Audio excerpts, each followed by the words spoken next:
हरियाणा दिवस की ढेर सारी शुभकामनाओं के साथ सूर्य समाचार में आप सभी का स्वागत है। मैं हूं अजिता जैन। आज बात होगी हरियाणा की, क्योंकि हरियाणा अब 57 साल का हो चुका है। इतने सालों में हरियाणा ने तेजी से कदम दर कदम सफलता के जो पड़ाव पार किए हैं वो बेमिसाल हैं। ऐतिहासिक हो या पौराणिक, इस राज्य की अपनी अलग पहचान है। ये वही राज्य है जिसमें कभी महाभारत और पानीपत जैसे युद्ध हुए थे। तो चलिए करते हैं शुरुआत हरियाणा के बर्थडे पर हमारे इस स्पेशल बुलेटिन की।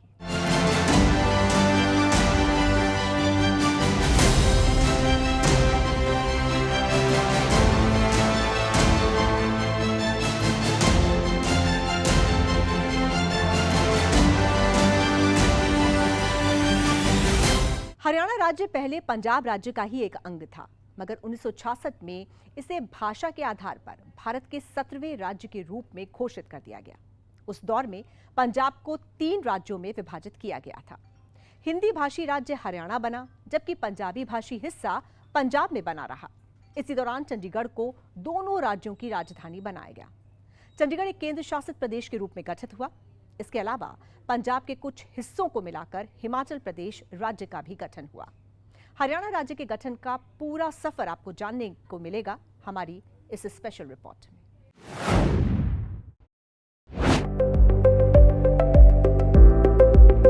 पंजाब से अलग होकर बना राज्य हरियाणा अपना 57वां स्थापना दिवस मना रहा है।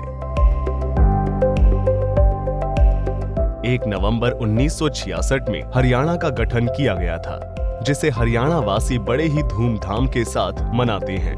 ऐसे में चलिए जानते हैं कि हरियाणा का गठन कैसे हुआ था। 23 सितंबर 1965 को संसदीय समिति की सिफारिश पर भारत सरकार ने सरदार हुकुम सिंह कमेटी गठित की। 23 अप्रैल 1966 को समिति की सिफारिश पर भारत सरकार ने जस्टिस जेसी शाह की अध्यक्षता में पंजाब हरियाणा सीमा निर्धारण के लिए आयोग गठन किया। 31 मई 1966 को शाह आयोग ने रिपोर्ट सौंपी। इसमें हिसार, रोहतक, गुड़गांव, करनाल और महेंद्रगढ़ जिले के अलावा पंजाब के संगरूर जिले की तहसील जींद, नरवाना को जींद और नारायणगढ़ और जगाधरी को अंबाला जिले में शामिल किया गया। 18 सितंबर 1966 को शाह आयोग की रिपोर्ट के आधार पर भारत सरकार ने पंजाब पुनर्गठन बिल 1966 पास किया। इसके आधार पर हरियाणा की सीमा का निर्धारण हुआ।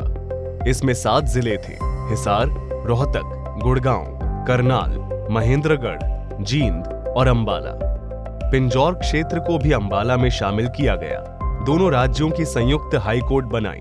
1 नवंबर 1966 को हरियाणा को पंजाब से अलग करके उसके विभिन्न क्षेत्रों को एक अलग स्टेट के रूप में परिवर्तित कर दिया गया। यहाँ पर सबसे पहले ये बतलाना जरूरी है हरियाणा नाम के विषय में।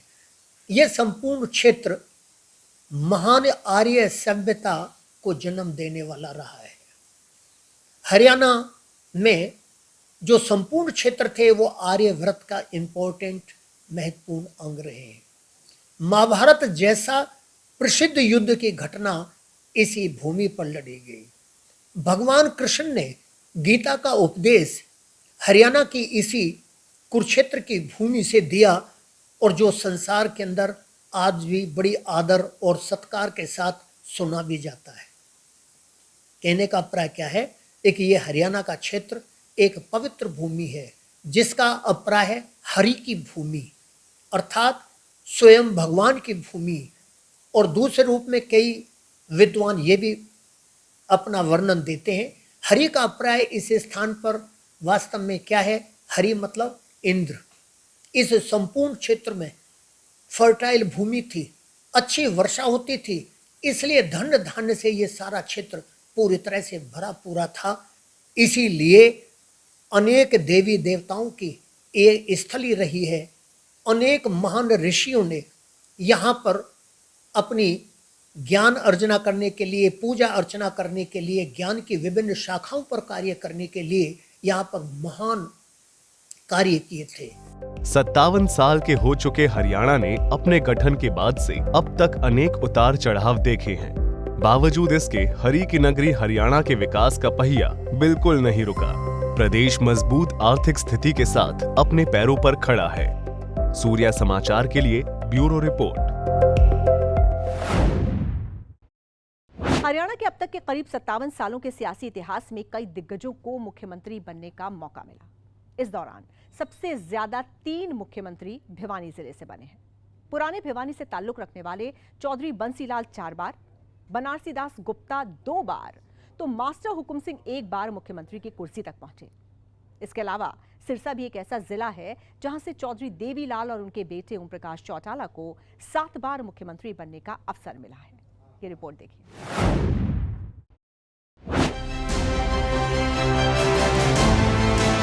पूर्वी पंजाब से अलग होकर 1 नवंबर 1966 को हरियाणा का गठन किया गया था। तब से लेकर आज तक हरियाणा में काफी बदलाव आए हैं। कभी हरियाणा की पहचान रेतीले और कीकर के जंगलों तक ही सीमित थी। जब हरियाणा का गठन हुआ था उस समय केवल 7 जिले ही बनाए गए थे, जिनकी संख्या आज 22 है। कांग्रेस के भगवत दयाल शर्मा हरियाणा के पहले मुख्यमंत्री बने थे। वर्तमान में मनोहर लाल हरियाणा के मुख्यमंत्री हैं। भगवंत दयाल शर्मा 1 नवंबर 1966 से 23 मार्च 1967 तक मुख्यमंत्री रहे। राव बीरेंद्र सिंह 24 मार्च 1967 से 2 नवंबर 1967 तक हरियाणा के सीएम बने। बंसीलाल ने 22 मई 1968 से 30 नवंबर 1975 तक सूबे की कमान संभाली। बनारसी दास गुप्ता 1 नवंबर 1975 से 30 अप्रैल 1977 तक सीएम रहे। देवीलाल ने 21 जून 1977 से 28 जून 1979 तक सत्ता की बागडोर संभाली। 29 जून 1979 से 22 जनवरी 1985 तक भजनलाल ने हरियाणा पर राज किया। 5 जुलाई 1985 से 19 जून 1987 तक बंसीलाल सीएम रहे। देवीलाल 17 जुलाई 1987 से 2 दिसंबर 1989 तक मुख्यमंत्री रहे। ओम प्रकाश चौटाला 2 दिसंबर 1989 से 22 मई 1990 तक सीएम रहे। बनारसी दास 22 मई 1990 से 12 जुलाई 1990 तक मुख्यमंत्री रहे। ओम प्रकाश चौटाला एक बार फिर 12 जुलाई 1990 से 17 जुलाई 1990 के लिए एक बार फिर सीएम की कुर्सी पर विराजमान हुए। हुकुम सिंह 17 जुलाई 1990 से 21 मार्च 1991 तक मुख्यमंत्री बने। एक बार फिर ओम प्रकाश चौटाला 22 मार्च 1991 से 6 अप्रैल 1991 तक सीएम बने। इसी तरह 23 जुलाई 1991 से 9 मई 1996 तक भजनलाल, 11 मई 1996 से 23 जुलाई 1999 तक बंसीलाल, 24 जुलाई 1999 से 4 मार्च 2005 तक ओम प्रकाश चौटाला और भूपेंद्र सिंह हुड्डा 5 मार्च 2005 से 19 अक्टूबर 2014 तक सीएम पद पर विराजमान रहे। अभी वर्तमान में मनोहर लाल हरियाणा के मुख्यमंत्री हैं, जिन्होंने 26 अक्टूबर 2014 को शपथ ली थी। 1 नवंबर 1966 से लेकर आज तक 10 मुख्यमंत्री हरियाणा के अंदर हुए हैं और ये विभिन्न पार्टियों से रहे हैं। पहले जो सर्वप्रथम हरियाणा के मुख्यमंत्री थे वो थे भगवत दयाल शर्मा, जो भारतीय राष्ट्रीय कांग्रेस से संबंध रखते थे। और उसके पश्चात राव वीरेंद्र सिंह, चौधरी बंसीलाल जी, भजनलाल जी, देवीलाल जी, ओम प्रकाश चौटाला जी, बनारसी दास गुप्ता जी, चौधरी हुकम सिंह जी, भूपेंद्र सिंह हुड्डा जी और खट्टर साहब। ये 9 साल हो गए आज इस अपने मुख्यमंत्री खट्टर जी को कार्य करते करते। इन 10 मुख्यमंत्रियों के अधीन हरियाणा ने विकास की नवीन ऊंचाइयों को टच किया है। जो कांग्रेस पार्टी से, विशाल हरियाणा पार्टी से, हरियाणा विकास पार्टी से और कांग्रेस के अलावा भारतीय जनता पार्टी से संबंध रहे और लगभग सभी मुख्यमंत्रियों का सिलसिलेवार अपने अपने टाइम में हरियाणा की प्रगति में बहुत बड़ा योगदान रहा है। मैं यहाँ पर विशेष रूप से उल्लेख करूँगा चौधरी बंसीलाल का, जिन्हें मेकर ऑफ मॉडर्न हरियाणा के नाम से जाना जाता है। जिन्होंने संपूर्ण हरियाणा के अंदर सड़कों का जाल बिछाया, लोगों की हेल्थ फैसिलिटीज के लिए अनेक हॉस्पिटल खुलवाए और साथ साथ उन स्थानों पर जल को पहुंचाया नदियों के माध्यम से जिस स्थान पर कभी पीने के लिए पानी लोगों को उपलब्ध नहीं होता था। काबिले गौर है कि प्रदेश के गठन के साथ ही यहाँ राजनीतिक अस्थिरता का माहौल रहा है। अब तक इस प्रदेश में 3 बार राष्ट्रपति शासन लग चुका है। सूर्या समाचार के लिए ब्यूरो रिपोर्ट।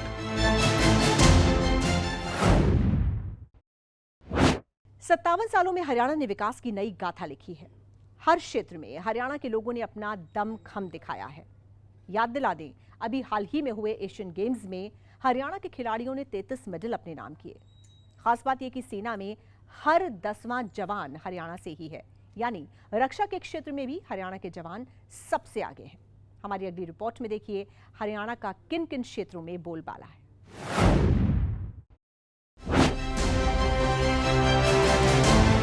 देश के विकास में हरियाणा की भूमिका अभूतपूर्व रही है। देश की तरक्की में हरियाणा का अहम योगदान रहा है। हर क्षेत्र में हरियाणा राज्य ने अपनी अमिट छाप छोड़ी है। देश भर में हर साल कुल बिकने वाली कारों में 2/3 कारों का निर्माण सिर्फ हरियाणा में होता है, जो एक बहुत बड़ा आंकड़ा है। भारत एक कृषि प्रधान देश है, इसलिए यहाँ पर ट्रैक्टर जैसे कृषि उपकरणों की बहुत मांग है। पूरे देश में हर साल जितने ट्रैक्टर बिकते हैं, उनमें से 50% ट्रैक्टरों का निर्माण हरियाणा में होता है। इसके अलावा अगर दुपहिया वाहनों की बात की जाए तो देश भर में बिकने वाले दुपहिया वाहनों में से 60% वाहन हरियाणा बना कर देता है।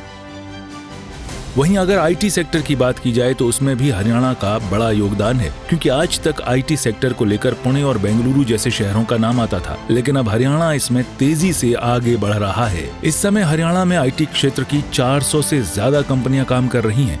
खास तौर पर गुरुग्राम और फरीदाबाद जैसे इलाकों में आईटी सेक्टर काफी आगे बढ़ चुका है। देश में ज्यादातर किसान गेहूं और चावल की खेती सबसे ज्यादा करते हैं, लेकिन हरियाणा में इन दोनों फसलों के अलावा अब दूसरी फसलों की खेती भी हो रही है। हरियाणा में दालें, चना, गन्ना, कपास, सरसों आदि की खेती भी की जाती है, जिसमें हरियाणा बहुत अच्छा काम कर रहा है। हाल ही में चीन में हुए एशियन गेम्स में हरियाणा के खिलाड़ियों ने बेहतरीन प्रदर्शन किया। हरियाणा के खिलाड़ियों ने 33 मेडल अपने नाम किए।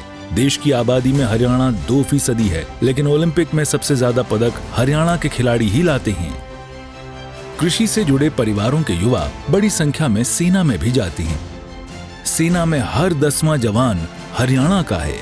इसी का ही परिणाम है, विभिन्न मुख्यमंत्रियों का कंट्रीब्यूशन है। आज हरियाणा भारत के संपूर्ण प्रगतिशील प्रांतों में से एक गिना जाता है।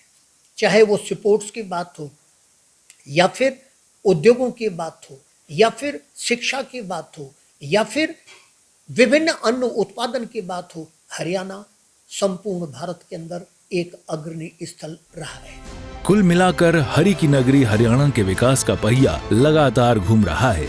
चाहे खेल हो या कृषि क्षेत्र, हरियाणा ने हर क्षेत्र में बेहतरीन प्रदर्शन किया है। सूर्य समाचार के लिए ब्यूरो रिपोर्ट। हरियाणा अपनी लोक संस्कृति, तीज, त्योहार और कला के लिए देश भर में पहचाना जाता है। हालांकि आधुनिकता के कारण प्रदेश की लोक संस्कृति, रहन सहन, खान पान पहले जैसा तो नहीं रहा। इसके बावजूद आज भी यहाँ की लोक परंपराएं, संस्कृतियों को खास मौकों पर देखा जा सकता है। हरियाणा का खाना भी स्थानीय लोगों की सादगी को दर्शाता है। पेश है हरियाणा की संस्कृति की झलक दिखाने वाली ये रिपोर्ट।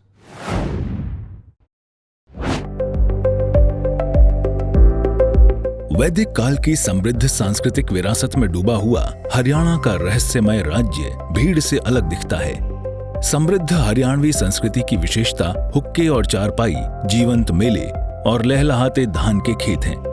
हरियाणा भारत के सबसे धनी राज्यों में से एक है और दक्षिण एशिया में सबसे अधिक आर्थिक रूप से विकसित क्षेत्रों में से एक है। देवताओं के घर के नाम से लोकप्रिय इस जीवंत राज्य में एक समृद्ध संस्कृति, विरासत, त्योहार, लोक कथाएं और एक जीवंत परिदृश्य है। हरियाणा समय की मार से उभरा है और अभी भी अपनी कई परंपराओं को कायम रखने में कामयाब रहा है। हरियाणा के लोग अपने रीति रिवाजों और सांस्कृतिक परंपराओं का सख्ती से पालन करते हैं। मनमोहक वास्तुकला और असंख्य पर्यटक आकर्षणों के साथ साथ हरियाणा ने वहां आयोजित होने वाले जीवंत मेलों के लिए भी बहुत प्रसिद्धि हासिल की है। जैसे कि सूरजकुंड अंतर्राष्ट्रीय मेला जो फरीदाबाद में हर साल लगता है। मेला शिल्प और हथकरघा प्रेमियों के लिए स्वर्ग है। हरियाणवी संस्कृति के ग्रामीण हिस्से को खूबसूरती से दिखाता है। यहाँ पर बहुव्यंजन फूड कोर्ट भी लगते हैं। आम मेला जून जुलाई के महीने में पिंजौर में लगता है, जो आम प्रेमियों के लिए एक बेहतरीन सौगात है। किसानों के लिए भी बेहतर मंच प्रदान करता है। बैसाखी मेला 13-14 अप्रैल को पिंजौर गार्डन में लगता है। मेला बैसाखी के त्योहार की याद दिलाता है। पिंजौर हेरिटेज फेस्टिवल हर साल दिसंबर के महीने में मनाया जाता है। कवि, गायक यहाँ अपनी कलाओं का प्रदर्शन करते हैं। पुराने पिंजौर शहर और उसके शानदार उद्यानों के इतिहास और विरासत पर केंद्रित है। विभिन्न अवसरों और घटनाओं का जश्न मनाने के लिए हरियाणा में कई जीवंत त्योहार होते हैं, जैसे कि तीज, गुगा नवमी, गीता जयंती, कार्तिक सांस्कृतिक महोत्सव। हरियाणा का खाना भी बेमिसाल है। अगर हरियाणवी फूड की बात की जाए तो यहाँ पर वेजिटेरियन फूड को प्राथमिकता दी जाती है। खाने पीने के मामले में हरियाणा के लोगों की बात काफी अलग है। यहाँ पर लोग दूध और घी का सेवन करना काफी पसंद करते हैं। हरियाणा के लोगों की जीवंतता उनकी जीवन शैली में भी साफ झलकती है।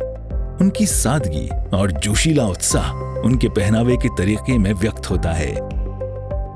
हरियाणा की पारंपरिक पोशाक। हरियाणा की महिलाएं रंगों के प्रति विशेष लगाव रखती हैं। उनके मूल परिधान में दामन, कुर्ती और चंदर शामिल हैं। चंदर कपड़े का लंबा रंगीन टुकड़ा है जो चमकदार लेस और रूपांकनों से सजाया गया है। इसका मतलब सिर को ढकना है। कुर्ती ब्लाउज की तरह एक शर्ट है। दामन आकर्षक चमकीले रंगों में टखने तक लंबी स्कर्ट है। वहीं पुरुष आमतौर पर धोती पहनते हैं। उसके ऊपर सफेद रंग का कुर्ता पहना जाता है। पगड़ी पुरुषों के लिए पारंपरिक टोपी है, जिसे अब मुख्य रूप से पुराने ग्रामीण पहनते हैं। हरियाणा की संस्कृति वैदिक काल से चली आ रही है और यहाँ के मूल निवासी अपनी समृद्ध सांस्कृतिक विरासत के लिए जाने जाते हैं। एक पारंपरिक समाज होने के नाते राज्य की अपनी सामाजिक मान्यताएं और प्रथाएं हैं। मुगलों और फिर अंग्रेजों के प्रभाव के बावजूद हरियाणा ने अपनी प्राचीन विरासत को बरकरार रखा है और अपनी परंपराओं का ध्वजवाहक बना हुआ है। इसके प्राचीन कला रूपों से लेकर उनके पारंपरिक पहनावे और सांसारिक जीवन शैली तक हमें इस समृद्ध समाज से बहुत कुछ हासिल करना है। सूर्य समाचार के लिए ब्यूरो रिपोर्ट। हरियाणा में कुरुक्षेत्र का नाम आप सभी ने सुना होगा। ये वो स्थान है जहां महाभारत का भीषण युद्ध हुआ था। लेकिन इतिहास के पन्नों पर कुरुक्षेत्र महाभारत के कारण ही नहीं बल्कि कई ऐतिहासिक घटनाओं के कारण प्रसिद्ध है। कुरुक्षेत्र का वर्णन श्रीमद् भगवत गीता के पहले श्लोक में धर्म क्षेत्र कुरुक्षेत्र के रूप में किया गया है। कुरुक्षेत्र का नाम राजा कुरु के नाम पर रखा गया था। कुरुक्षेत्र का धार्मिक और ऐतिहासिक महत्व आपको हमारी इस रिपोर्ट में जानने को मिलेगा। कुरुक्षेत्र हरियाणा राज्य में मौजूद एक मशहूर तीर्थ स्थल है। ये दिल्ली से 170 किलोमीटर दूर है। ये वही जगह है जहां भगवान श्री कृष्ण ने अर्जुन को गीता का उपदेश दिया था। कौरवों और पांडवों के बीच हस्तिनापुर के राज सिंहासन की लड़ाई इसी जगह हुई थी, जिसे महाभारत के युद्ध के नाम से जाना जाता है। गीता जन्मस्थली के साथ ही धर्मनगरी कुरुक्षेत्र राधा जी और श्री कृष्ण के आखिरी मिलन की साक्षी भी रही है। जिस तरह गीता के संदेश का साक्षी वट वृक्ष ज्योतिसर आस्था का केंद्र है, उसी प्रकार ब्रह्म सरोवर के उत्तर तट स्थित गौड़िया मठ स्थित तमाल वृक्ष भी राधा रानी और श्री कृष्ण जी के मिलन का पवित्र प्रतीक माना जाता है। इसका वर्णन श्रीमद् भागवत पुराण में भी मिलता है। इतिहास के पन्नों में आज भी कुछ ऐसे किस्से और कहानियां मौजूद हैं जिनसे लोग अनजान हैं। हम बात कर रहे हैं हरियाणा के कुरुक्षेत्र जिले के थानेसर शहर में बने शेख चिल्ली के मकबरे की, जिसे हरियाणा का ताजमहल भी कहा जाता है। इस मकबरे में लगा पत्थर भी वही पत्थर है जो आगरा में स्थित ताजमहल में लगा हुआ है और बनावट भी मिलती जुलती। यही कारण है कि देश के प्रमुख राष्ट्रीय स्मारकों में शुमार इस मकबरे को हरियाणा का ताजमहल कहा जाता है। कुल मिलाकर कुरुक्षेत्र का अपना धार्मिक और ऐतिहासिक महत्व है, जिसे वेदों और वैदिक संस्कृति के साथ जुड़े होने के कारण विदेश में भी श्रद्धा के साथ देखा जाता है। सूर्य समाचार के लिए ब्यूरो रिपोर्ट।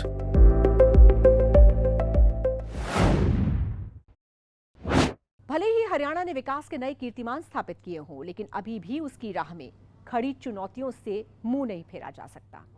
अब एसवाईएल का मुद्दा ही देख लीजिए। पंजाब और हरियाणा में एसवाईएल विवाद यानी पानी के बंटवारे का झगड़ा उसी समय शुरू हो गया था जब पंजाब से अलग हरियाणा राज्य का गठन हुआ। ऐसी ही और क्या चुनौतियां हैं हरियाणा के सामने, आइए आपको दिखाते हैं अपनी अगली रिपोर्ट में।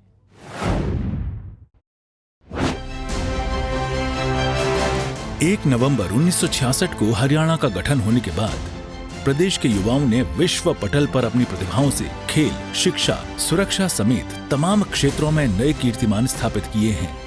पढ़े लिखे किसानों की बदौलत खेती में भी काफी बदलाव देखा गया है। हालांकि अभी भी हरियाणा के सामने चुनौतियों की भरमार है। एसवाईएल यानी सतलुज यमुना लिंक नहर का मुद्दा हरियाणा के गठन से लेकर अब तक ये विवाद नहीं सुलझ पाया। सुप्रीम कोर्ट के आदेश के बाद भी पंजाब अपनी जिद पर अड़ा हुआ है। एसवाईएल बनने से हरियाणा के किसानों को काफी फायदा होगा। हरियाणा के कई जिलों में नशे का अवैध कारोबार बढ़ता जा रहा है। सरकार की लाख कोशिशों के बावजूद कई युवा नशे के जाल में फंस रहे हैं। साइबर क्राइम भी हरियाणा में बढ़ता जा रहा है। 2019 के बाद से हरियाणा में साइबर अपराध की घटनाएं 5000% तक बढ़ी हैं। नूह को दूसरा जामताड़ा कहा जाता है। यहाँ पर सबसे ज्यादा साइबर क्राइम होता है। खैर, उम्मीद है कि लगातार प्रगति के पथ पर चल रहा हरियाणा आने वाले दिनों में इन चुनौतियों को भी पार कर लेगा। सूर्य समाचार के लिए ब्यूरो रिपोर्ट। हरियाणा ही वही भूमि है जहां आर्यों ने पहला स्तोत्र गाया, भगवान श्री कृष्ण ने गीता का उपदेश दिया। ये भूमि महाभारत जैसे युग बदलने वाले युद्ध के साथ ही उत्तर मध्यकाल में भारत के इतिहास पर अमिट प्रभाव छोड़ने वाली पानीपत की 3 लड़ाइयों का गवाह रही। इन 57 सालों में प्रदेश ने कई उपलब्धियां हासिल की, कई चुनौतियों से पार पाया। उम्मीद है आने वाले दिनों में हरियाणा विकास की नई बुलंदियां छुएगा। हमारे इस स्पेशल बुलेटिन में इतना ही। देश और दुनिया की बाकी खबरों के लिए देखते रहिए सूर्य समाचार। नमस्कार।